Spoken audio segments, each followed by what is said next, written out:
রাসূলুল্লাহ সাল্লাল্লাহু আলাইহি ওয়াসাল্লাম সিজদা থেকে উঠলেন। ওঠার পরে আয়েশা রাদিয়াল্লাহু তাআলা আনহাকে বললেন যে আয়েশা, তুমি কি মনে করো যে আমি তোমার হক নষ্ট করব? রাসূলুল্লাহ সাল্লাল্লাহু আলাইহি ওয়াসাল্লামকে উত্তর দিলেন আয়েশা রাদিয়াল্লাহু তাআলা আনহা, ইয়া রাসূলুল্লাহ, আমি তো এমন কিছু মনে করি নাই। আমি মনে করছি যে আপনি মারা গেলেন কিনা, এইজন্য আপনার পায়ের আঙ্গুল ধরে নাড়াইছি। তো রাসূলুল্লাহ সাল্লাল্লাহু আলাইহি ওয়াসাল্লাম বলছেন, আয়েশা তুমি কি জানো না এটা কোন রাত? আয়েশা রাদিয়াল্লাহু তাআলা আনহা বললেন যে কোন রাত? রাসূলুল্লাহ সাল্লাল্লাহু আলাইহি ওয়াসাল্লাম বললেন এটা হলো লাইলাতুন নিসফি মিন শাবান, শাবানের মধ্য রজনী। কোন রাত? শাবানের মধ্য রজনী। এই রাতে আল্লাহ তাআলা গুনাহগারদের গুনাহ মাফ করেন, যে সাহায্য চায় তাকে সাহায্য দান করেন, যিনি যে যা আল্লাহর কাছে চায় আল্লাহ তাকে তাই দান করেন। তবে মুসাফির যারা এই হিংসা ভিতরে রাখে, অর্থাৎ বিদ্বেষ রাখে, একে অপরের প্রতি বিদ্বেষ রাখে, এদেরকে আল্লাহ তাআলা মাফ করেন না। আরেকটা হাদিসের মধ্যে আসছে যে আল্লাহ তাআলা সমাজের মধ্য রজনীতে সবাইকে মাফ করে দেন, তবে মুশরিক যারা আছে এদেরকে মাফ করে না, আর যারা বিদ্বেষ পোষণ করে এদেরকে মাফ করে না। আরো আছে, কিন্তু বিশেষ করে এই দুজনের কথা উল্লেখ আছে যে আল্লাহ তাআলা মুশরিকদেরকে, যারা শিরক করে, যারা আল্লাহ তাআলার সাথে শিরক করে, কোন না কোন অ্যাঙ্গেল থেকে, কোন না কোন সাইড থেকে যারা আল্লাহর সাথে শিরক করে, তাদেরকে আল্লাহ তাআলা কি করে না? মাফ করেন না এই শাবানের রাতে। হ্যাঁ, যদি কোনো ব্যক্তি নতুন করে কালিমা পড়ে, তওবা করে, তখন তো আল্লাহ তাআলা হাদিসের মধ্যে আসছে যে ব্যক্তি ঈমান আনলো, সে যদি আপনার 80 বছরের কাফেরও হয়, ঈমান আনার সাথে সাথে আল্লাহ তাআলা তাকে মাফ করে দেন। আর যদি কোনো ব্যক্তি একজন কাফেরও যে মুরতাদ হয়ে গেছে, সেও যদি আবার নতুন করে ঈমান আনে, তো আল্লাহ তাকে মাফ করে দিবেন। আল্লাহ তাআলা কি করবেন? তাকে মাফ করে দিবেন। এইজন্য ঈমানকে নবায়ন করা, সদা সর্বদা কি করা? ঈমানকে নবায়ন করা, ঈমানকে নবায়ন করা, নিজের ঈমান চেক করা। কারণ শয়তান আমাদের ঈমান হরণ করে। আর হাদিসের মধ্যে আসছে শেষ জামানায় মানুষ ঈমানদার হয়ে ঘর থেকে বের হবে, বেঈমান হয়ে ঘরে ঢুকবে, আবার বেঈমান হয়ে ঘরে ঢুকবে, ঘরে ঢুকে ঈমানদার হবে। বুঝে আসে না? এইজন্য নিজের ঈমানকে চেক করা, যে আমি এমন কোন কাজ করলাম না তো, এমন কোন কথা বললাম না তো যার দ্বারা আমার ঈমান চলে যাবে। হ্যাঁ, আমরা অনেকে অনেক কথা বলে ফেলি, নিজের অজান্তেই অনেক কথা কি করে ফেলি? বলে ফেলি। অথচ আমার ধারণাও নেই যে আমি যে কথা বলছি এ কথা দ্বারা আমি কাফের হয়ে যাব কিনা। কথাটা বুঝে আসে না? এই কথা দ্বারা আমি কাফের হয়ে যাব কিনা, এই কথা আমার আপনার জানাও নেই। এজন্য আমাদের প্রত্যেকটা কথা হিসাব করে বলা উচিত, কারণ প্রত্যেকটা কথার হিসাবও কিন্তু আল্লাহ তাআলা নেবেন। আমরা না নিলেও কি, নিজে হিসাব করে কথা না বললেও কি, আল্লাহ ঠিকই হিসাব নেবেন। এই জন্য আমাদের কথা এবং কাজের ক্ষেত্রে খুবই সতর্ক হওয়া উচিত। তো যাই হোক, কাফা ওয়া সালামুন আলা ইবাদিহিল্লাযীনা ইসতাফা, আম্মা বা'দ, ফাআউযু বিল্লাহি মিনাশ শাইতানির রাজীম। বিসমিল্লাহির রাহমানির রহিম। মান আমিলা সালিহান মিন যাকারিন আও উনসা ওয়া হুয়া মুমিনুন ফালানুহyiyannahu হায়াতান طيبة ولنجزينهم أجرهم بأحسن ما كانوا يعملون. صدق الله مولانا العظيم وصدق رسوله النبي الأمي الكريم، ونحن على ذلك من الشاهدين والشاكرين، والحمد لله رب العالمين. سبحانك لا علم لنا إلا ما علمتنا إنك أنت العليم الحكيم. اللهم أرنا الحق حقا وارزقنا اتباعه، وأرنا الباطل باطلا وارزقنا اجتنابه. شكرا درود شريف پڑھ کرے. اللهم صل على محمد وعلى آل محمد كما صليت على إبراهيم وعلى آل إبراهيم إنك حميد مجيد. اللهم بارك على محمد وعلى آل محمد كما باركت على إبراهيم وعلى آل إبراهيم إنك حميد مجيد اللهم بارك لنا في رجب وشعبان وبلغنا رمضان محترم হাজরিন আল্লাহ তাআলার দরবারে শুকরিয়া যে আল্লাহ তাআলা আমাদেরকে শাবান মাসের দ্বিতীয় জুমার নামাজ আদায়ের জন্য মসজিদে আসার তৌফিক দান করেছেন আমরা সকলে শুকরিয়া আদায় করি আলহামদুলিল্লাহ আলহামদুলিল্লাহ আজকে শাবান মাসের 10 তারিখ রমজানের আর মাত্র 19 দিন বা 20 দিন সময় বাকি আছে শাবান মাস হলো মুহাম্মদ সাল্লাল্লাহু আলাইহি ওয়াসাল্লাম নবী করিম সাল্লাল্লাহু আলাইহি ওয়াসাল্লাম বলেন রমজান হলো আল্লাহর আর শাবান হলো আমার রমজান মাস আল্লাহ তাআলার আর শাবান মাস কার নবী করিম সাল্লাল্লাহু আলাইহি ওয়াসাল্লাম অর্থাৎ ইবাদতের দিক থেকে মাস তো সবই আল্লাহর বাকি ইবাদতের গুরুত্ব বুঝাইতে গিয়ে রমজান আমরা 5 ওয়াক্ত ফরজ নামাজ পড়ি যোহরের নামাজে আগে 4 রাকাত সুন্নাত পরে 2 রাকাত সুন্নাত আছে না মাগরিবের নামাজে পরে 2 রাকাত সুন্নাত আছে না ফজরে 2 রাকাত সুন্নাত আছে ইশায় পরে 2 রাকাত সুন্নাত আছে আসর আর ইশায় আগেও 4 রাকাত সুন্নাত আছে তবে এটা হলো গায়রে মুআক্কাদা পড়লে পড়লো না পড়লে না পড়লো বাকি পড়াটা ভালো যদি পড়তে পারেন এটা অনেক ভালো একটা সময় ছিল মানুষ ইবাদত যত বেশি করতে পারত ততই ভালো মনে করত মানুষ কোনটা ফরজ কোনটা ওয়াজিব কোনটা সুন্নতে মুআক্কাদা কোনটা সুন্নতে গায়রে মুআক্কাদা সবই জানতো জেনে বেশি বেশি ইবাদত করার চেষ্টা করত আর এখন এক শ্রেণীর মানুষ বের হয়েছে এরা শুধু কমাইতে চায় কমাইতে এখন শুধু ফরজ নামাজে পড়ে ছুট বিষয়টা হয়ে গেছে এমন পারলে মাঝে মাঝে ফরজ নামাজ আরেক গ্রুপ বের হয়ে গেছে এরা কয় নামাজও 5 ওয়াক্ত না নামাজ 5 ওয়াক্ত না হলে কোরআন আর কি তো যাই হোক ওই আলোচনা না ফরজ নামাজের আগে পরে সুন্নাত নামাজ আছে এটা উলামায়ে কেরাম এটার একটা হিকমত বর্ণনা করেছেন যে ফরজ নামাজের আগে পরে যে সুন্নাত আছে বা আমরা যে নফল পড়ি এগুলি হলো ফরজের পরিপূরক মানে ফরজে যদি কোনো ত্রুটি হয়ে যায় তো এই সুন্নাত এবং নফলের মাধ্যমে ওই ত্রুটিগুলো পূর্ণতা পায় অর্থাৎ ত্রুটিগুলো মুছে এই সওয়াবটা দ্বারা ওইটাকে পূর্ণ করা হয় মানে ফরজের যে ঘাটতি ছিল ওটা এই নফল দ্বারা এই সুন্নাত দ্বারা পূর্ণ করা হয় কথা বলছেন মনে হয় তো রমজান মাস এটা হলো ফরজ ইবাদতের মাস রোজার মাস রোজা রাখবে এটা হলো আল্লাহর পক্ষ থেকে ফরজ বাকি শাবান এবং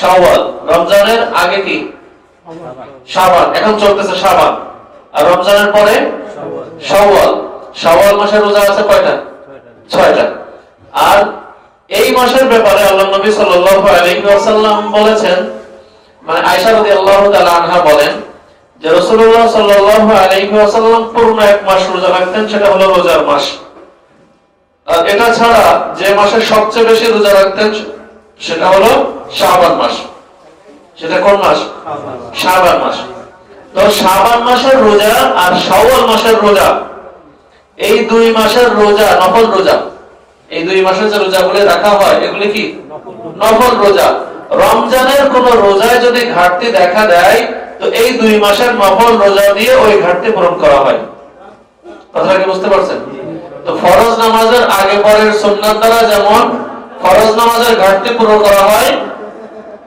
রমজান মাসের রোজায় যদি কোনো ঘাটতি হয় ওই ঘাটতি শাবান এবং শাওয়াল মাসের রোজা দ্বারা কি করা হয় পূর্ণ করা হয় তো এই শাবান এবং শাওয়াল এই 2টা মাস এই 2 মাসের রোজা খুবই গুরুত্বপূর্ণ মানে গুরুত্বপূর্ণ মানে ওয়াজিব না সুন্নাতে মুআক্কাদাও না গুরুত্বপূর্ণ অর্থ কি সুন্নাতে মুআক্কাদা ওয়াজিব না নফলের দিক থেকে একটু গুরুত্বপূর্ণ নফল তো সবই নফল কিন্তু নফলের মধ্যে এটা একটু কি গুরুত্বপূর্ণ মানে এটা দ্বারা আপনার রমজানের ঘাটতি পূরণ করা হবে আল্লাহ নবী সাল্লাল্লাহু আলাইহি ওয়াসাল্লাম এই জন্য শাবান মাসে বেশি বেশি রোজা রাখতেন। রমজানের পরে যে মাসগুলিতে সবচেয়ে বেশি রোজা রাখতেন তার মধ্যে হলো কি মাস? শাবান মাস। তো শাবান মাসের আমল হলো আমাদের জন্য, শাবানের আমল হলো রোজা রাখা। শাবানের আমল কি? রোজা রাখা। যে যত পারবো বেশি বেশি কি করব? রোজা রাখবো। শাবানের রোজা আবার শেষ যে 2 তারিখ আছে, শাবানের শেষ যে 2টা দিন আছে, 28, 29, 30, 28, 29 বা 29, 30, আমরা 28 ধরি, 28, 29, 30, এই শাবানের এই শেষ 2-3টা দিনে আবার রোজা রাখবো না। শাবানের এই 2-3 দিনে কি রাখবো না? রোজা রাখবো না। কেন? একেবারে রোজার আগে একটু বিশ্রাম না নিলে রমজান মাসে রোজা রাখতে কষ্ট হয়ে যাবে। মানে লাগাতার যদি আপনি শাবান মাসে 30 দিন রোজা রাখেন তো বিশ্রাম পাইলেন না। তো বিশ্রাম না পেলে কি হবে? শরীরে ঘাটতি আসবে, আর এই ঘাটতির কারণে রমজান মাসে রোজা রাখতে পারবেন না। এই জন্য রমজান মাসের আগের যে 2-3 দিন আছে, শাবানের শেষ 2-3 দিন, এই 2-3 দিন রোজা রাখা যাবে না। শাবানের রোজা এটা হলো নফল, সুন্নাতও না, ওয়াজিবও না, ফরজও না। এজন্য আমরা যদি কেউ পারি শাবানে আমরা রোজা রাখার চেষ্টা করব। আল্লাহ নবী সাল্লাল্লাহু আলাইহি ওয়াসাল্লাম এই মাসে রোজা রাখতেন, তাই আমরাও রোজা রাখার চেষ্টা করব। শাবান মাসে আমাদের জন্য আরেকটা আমল আছে, সেটা হলো শাবান মাসে পুরো মাসটাই যে যত বেশি আমরা নেক আমল করতে পারি ততই আমাদের জন্য এটা কল্যাণকর। অন্যান্য মাসে তো আছেই, কিন্তু শাবানের গুরুত্বটা একটু বেশি। আল্লাহ নবী সাল্লাল্লাহু আলাইহি ওয়াসাল্লাম বলেন যে বান্দার আমল শাবান মাসে আল্লাহর দরবারে পেশ করা হয়। বান্দার আমল কি করা হয়? শাবান মাসে আল্লাহর দরবারে পেশ করা হয়, যে এই বান্দা 1 বছরে এত আমল করছে।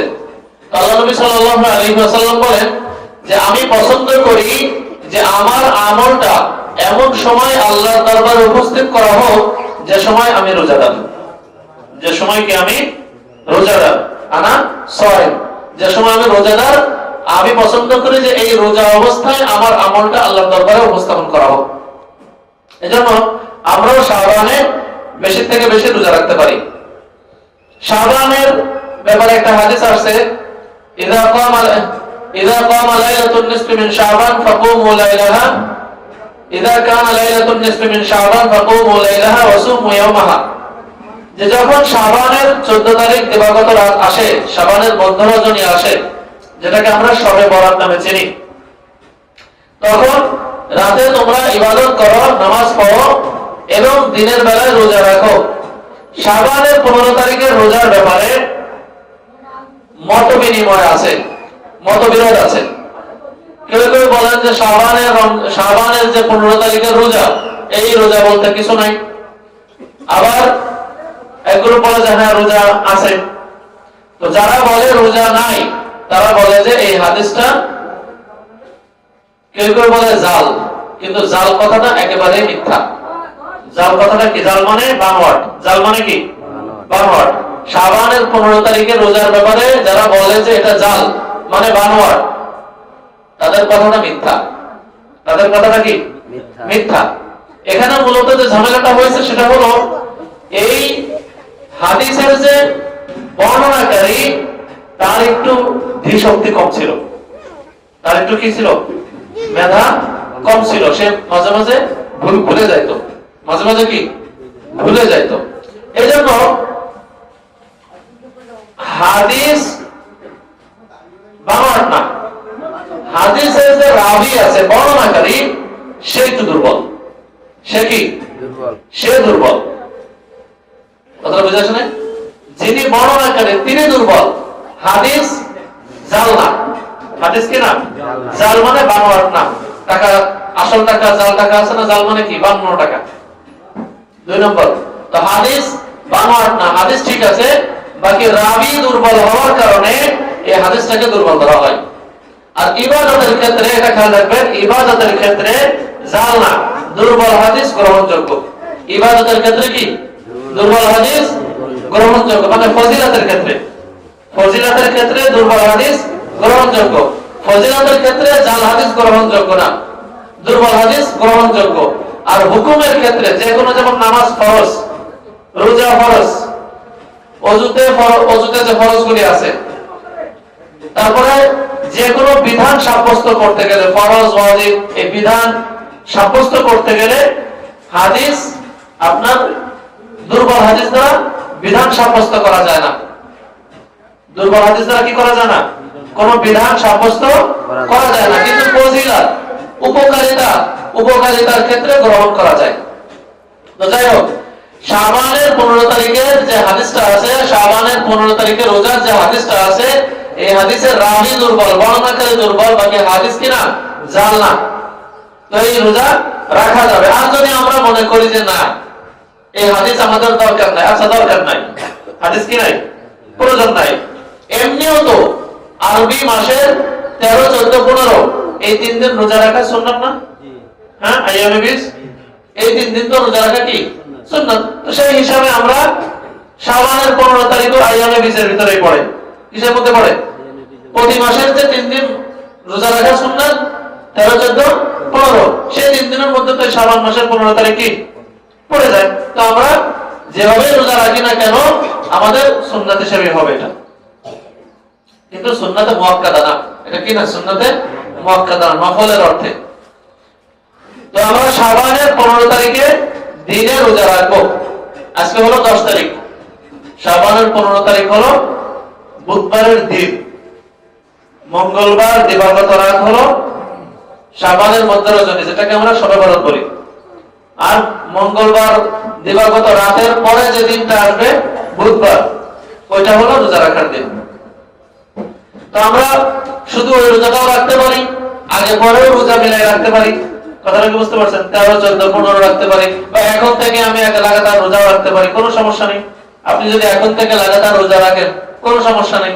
আবার যদি মনে করেন যে 13, 14, 15 রাখবো, 13, 14, 15, 16, 17, 18, 19, 20, 21, 29 পর্যন্ত, 27 পর্যন্ত রাখবো, রাখেন, কোনো সমস্যা নেই। আপনার যে কটা মনে চায়, একটা বাদ দিয়ে একটা, হ্যাঁ, বা 2 দিন বাদ দিয়ে একটা, বা 1 দিন বাদ দিয়ে 2টা, আপনার যেরকম ভালো লাগে আপনি সেরকম ভাবে রোজা রাখতে কি এই মাসে আপনি সেভাবেই রোজা রাখতে পারবেন, কোনো সমস্যা নেই। আপনি যত রোজা রাখবেন ততই আপনার কি হবে? উপকার হবে। শাবানের মধ্য রজনী অর্থাৎ 14 তারিখ দিবাগত রাত, যেটা আগামী মঙ্গলবার দিবাগত রাত, এই রাতের আমল কি? আমাদের নবী করিম সাল্লাল্লাহু আলাইহি ওয়াসাল্লামের ব্যাপারে একটা হাদিস আছে, আয়েশা রাদিয়াল্লাহু তাআলা আনহা থেকে বর্ণিত।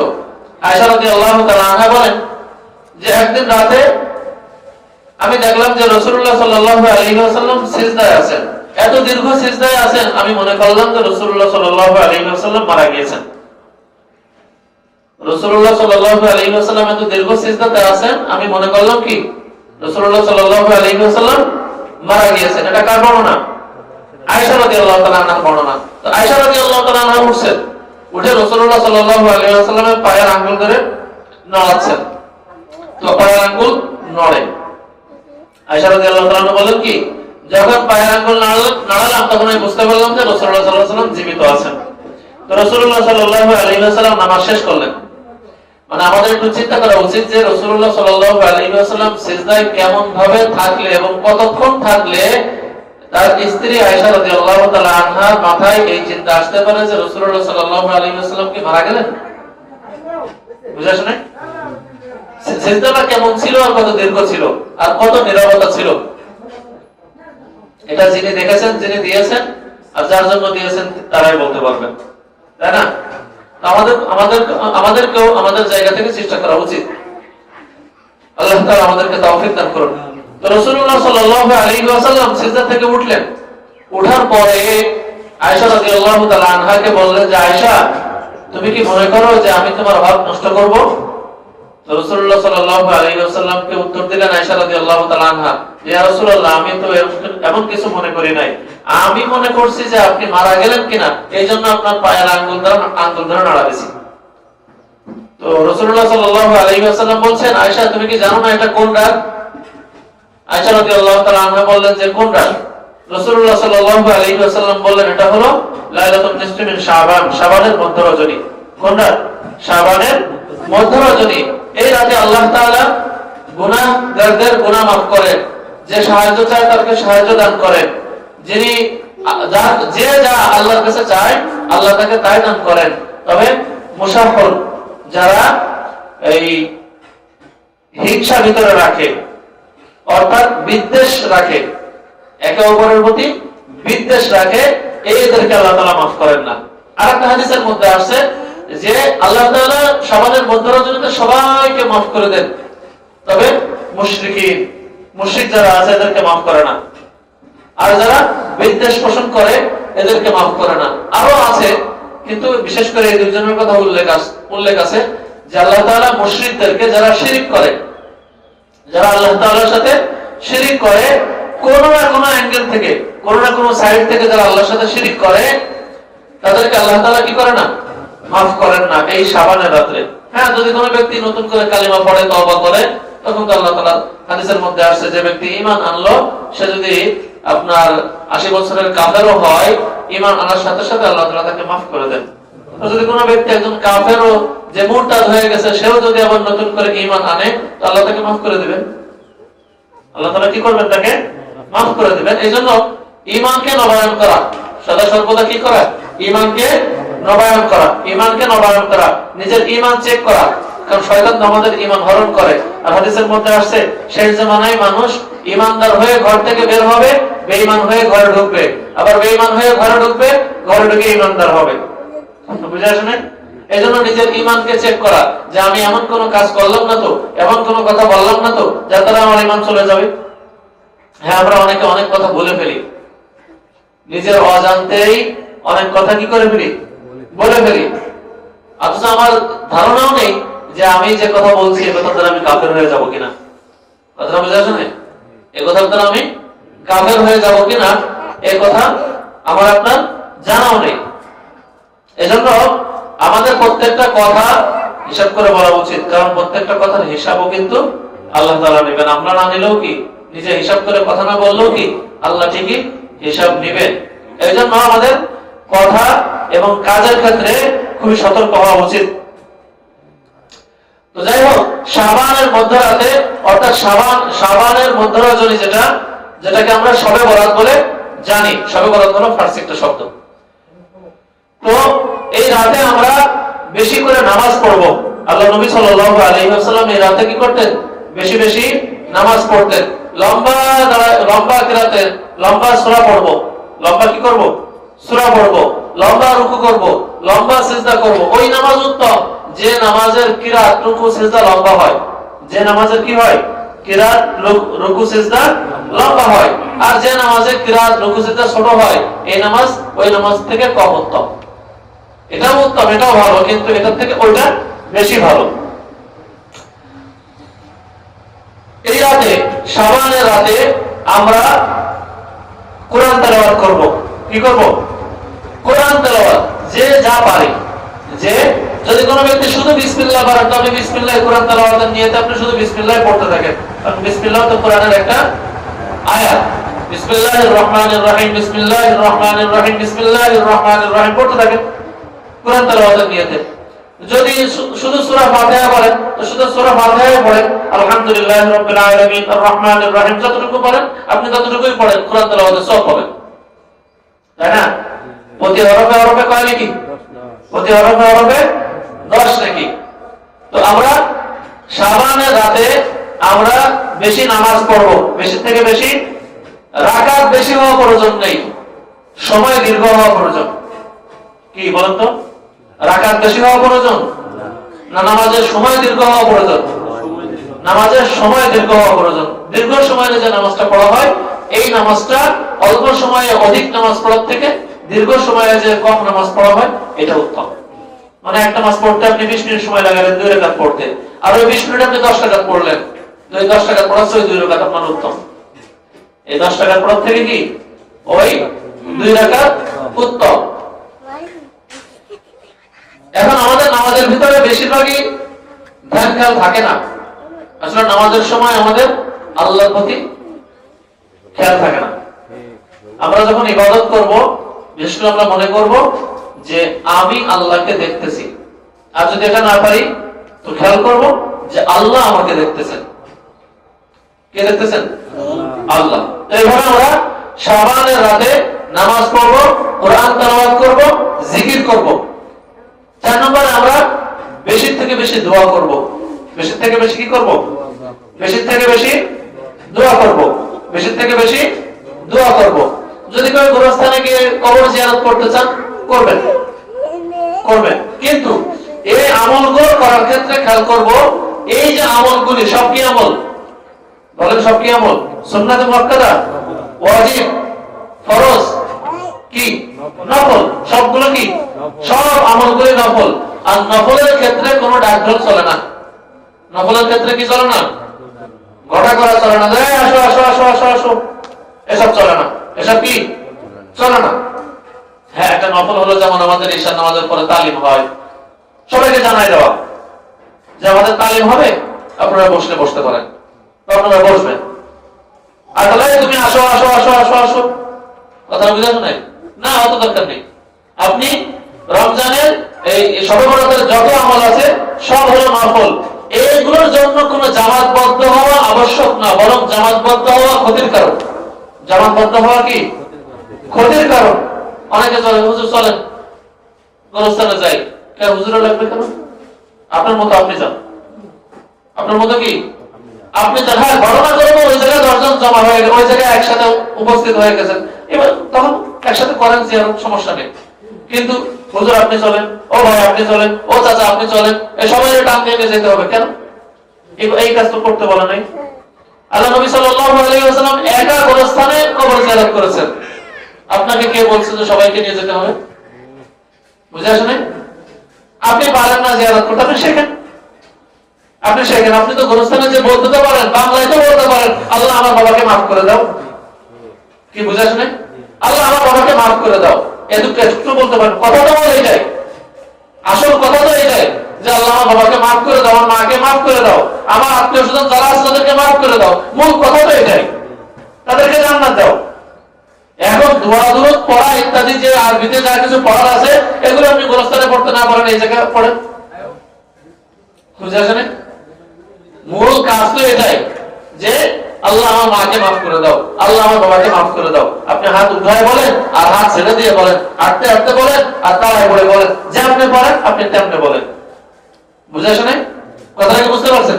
এই জন্য এই কাজগুলো আমরা করতে যাবো না। হুজুর চলেন, চাচা চলেন, দাদা চলেন, এই ভাতিজা চলো, এই বাটা চলো, এই কাজগুলি করতে যাবো না।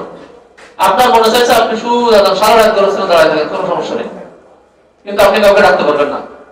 আপনি কাউকে, হ্যাঁ আপনি গেছেন, হুজুর হয়ে গেছে, চাচাও গেছে, ভাতিজাও গেছে, ভাইও গেছে, সবাই একসাথে হয়ে গেছে, সেটা আলাদা বিষয়।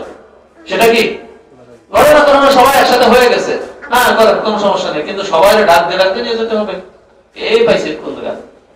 এরকম কোন আমল কোরআন হাদিসের মধ্যে নাই, বুজুর্গদের থেকেও নাই, আকাবিরদের থেকেও নাই, কারোর থেকে নাই এমন কোন আমল। এটা আমাদের বানানো। এইগুলো আছে কোন জায়গা? আমাদের বানানো কিতাবের মধ্যে। এরপরে শবে বরাতে গোসল করা।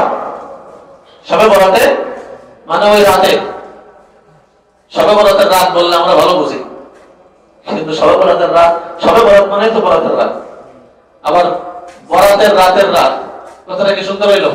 বাংলাটা এমন আছে যে মুক্তির রাতের রাত হইলো না, মূল হলো শবে বরাত মানে মুক্তির রাত। এখন আমরা বাংলায় বুঝি শবে বরাত বানাইছে একটা আর রাত বানাইছে আলাদা, মানে শবে বরাত মানে ওটা একটা আলাদা কোনো বস্তু, আর রাত এটা আমরা বুঝি আর কি, যে শবে বরাতের রাত। বুঝে আসে নাই কথাটা?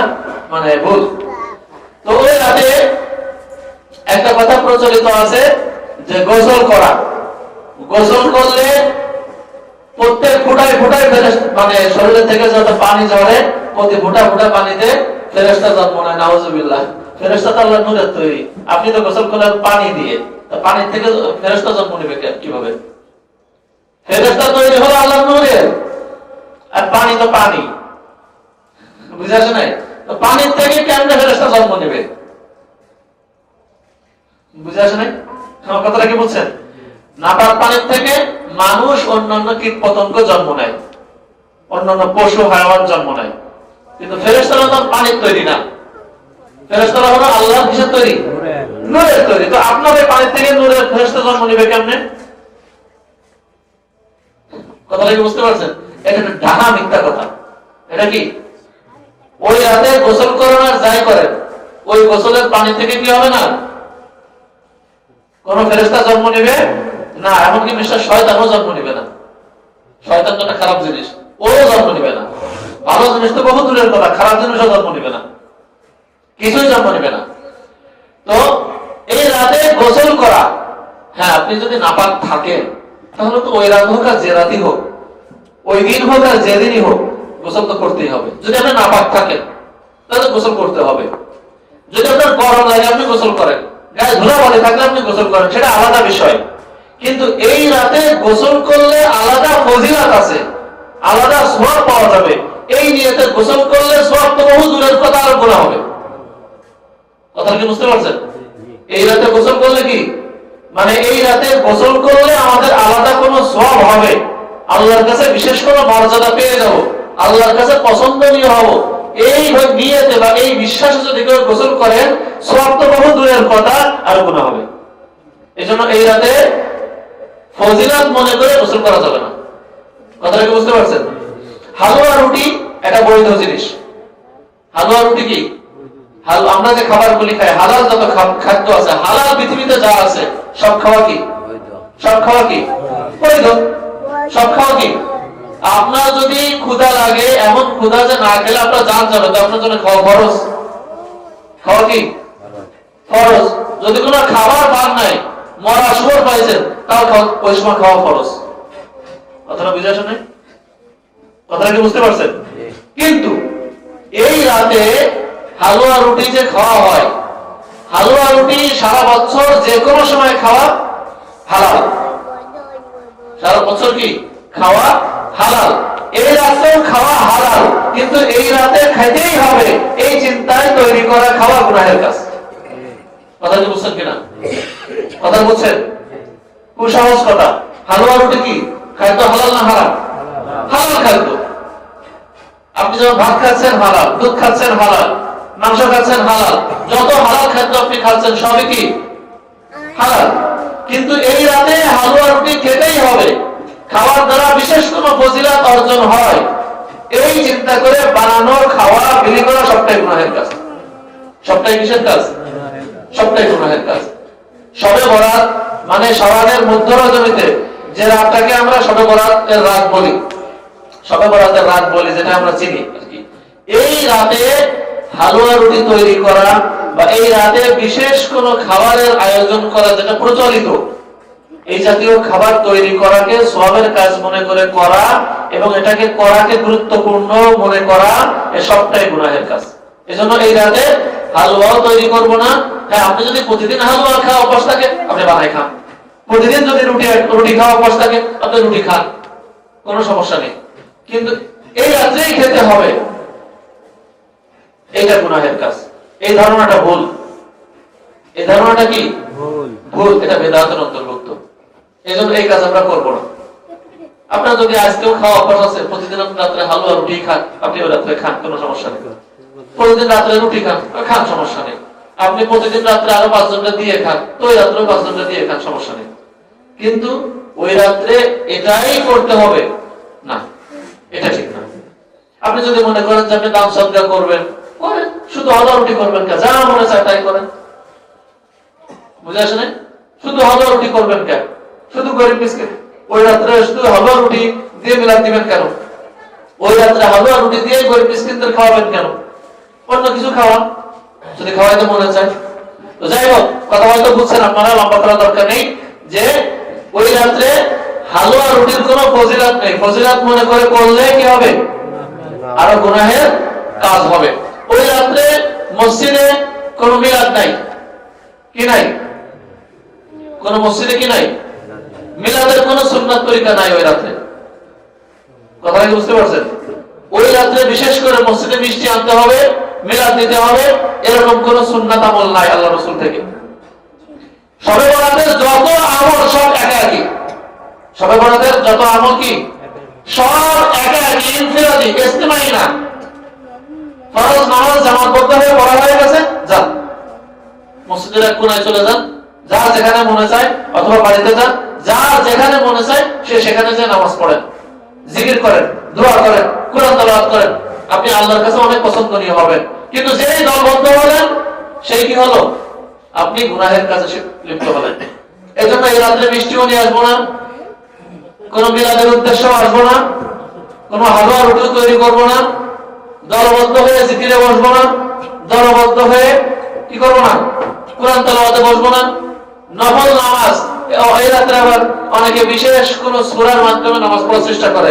এই রাত্রে মনে রাখবেন, কোন নামাজের জন্য কোন সূরা নির্দিষ্ট নাই, কোন নামাজের জন্য কি নাই, কোন সূরা নির্দিষ্ট নাই।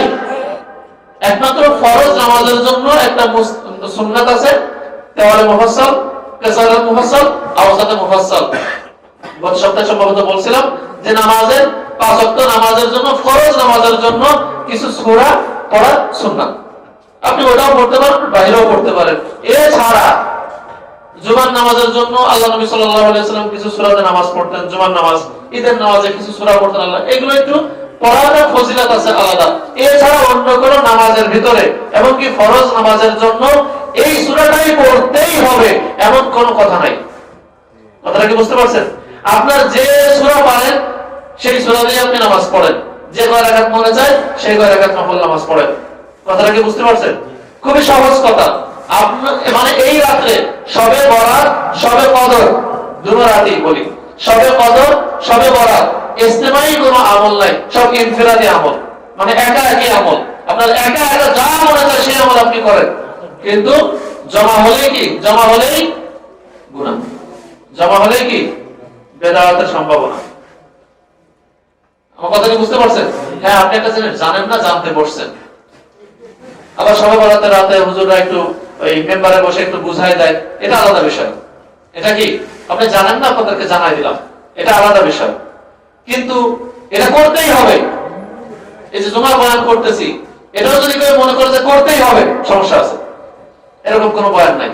জুমার নামাজের আগে শুধু আছে কি আরবিতে খুতবা, আর আমরা যে এই যে আলোচনা করতেছি এটা কি, এটা কি, এটা সুন্নাত না, ওয়াজিব না, ফরজ না, এটা সুযোগ পাইছি তাই আলোচনা করতেছি। কথাটা কি বুঝতে পারছেন? এটাকেও যদি কেউ মনে করছে না করতেই হবে, তাহলে সমস্যা আছে। এমন কিছু না। আমার কথাগুলো বুঝছেন কিনা আপনারা? খুবই সহজ কথা, স্পষ্ট কথা, বুঝলে সহজ।